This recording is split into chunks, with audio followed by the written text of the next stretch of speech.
All right, this is a stirrup hoe, sometimes referred to as a scuffle hoe. These things are great for clearing out areas where you have overgrowth. This thing weighs fully assembled about 2.5 pounds, the bulk of your weight being on this end, so it's balanced when you use it.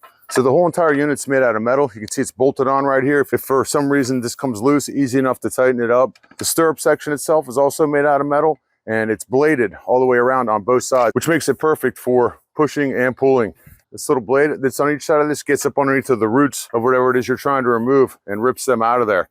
It arrives in a box about this long because these poles are disassembled.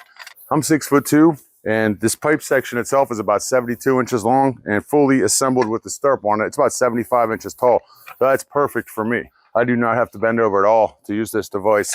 The great part about it being sectional is if you wanted to make it shorter, you could easily do that by unscrewing the section and removing however many pipes you need to remove to make it the size that you want to. So if I remove one of these pipes right here and just put the end back on it, now I've got a 61-inch stirrup hoe. Again, you can keep going down. Another one of my thoughts on this is if I just remove this section right here, now I've got a handheld stirrup hoe. So let's say I'm working in a flower bed or I'm working in a garden or something, and I just want to rip some weeds out by hand. I can throw this in the garden bag, pull it out, and it's good to go.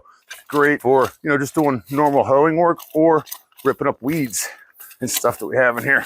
If I wanted to, shave down this section right here and actually make a line so that I could put an edge for, some edging or something like that.